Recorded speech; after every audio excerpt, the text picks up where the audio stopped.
So hello mga ka-Paintek, good day. Meron na naman ako i-unbox na isang produkto. So eto binubuksan ko. So bali eto nga pala siya, isang CCTV camera, A9 CCTV camera. So titignan natin kung talagang okay itong ganitong klaseng camera mga ka-Paintek. So tignan natin kung ano ang nasa loob. So ayun, meron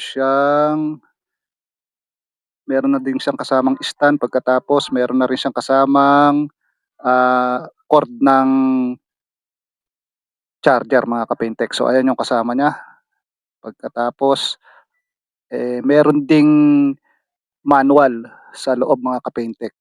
So ang kagandahan dito, Tagalog na yung kanyang manual mga ka-Paintek. So hindi na tayo mahihirapan na sundan kung paano gamitin yung ganito kaliit na CCTV mga ka-Paintek. So after kung mai-scan yung QR code niya mga ka-Paintek, so eto na, na-i-operate ko na. So gumagana na siya, ayan oh. So okay din mga ka-Paintek yung ganitong CCTV camera. Paano ba umorder mga ka-Paintek? Nandiyan lang sa yellow basket. Pindutin nyo lang kung paano kayo umorder mga ka-Paintek. So ayan na siya oh, nag-ooperate na. So susundan nyo lang, may instruction naman Tagalog. So madali lang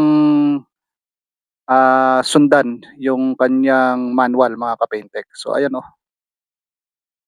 Saka kagandahan dito medyo maliit lang siya.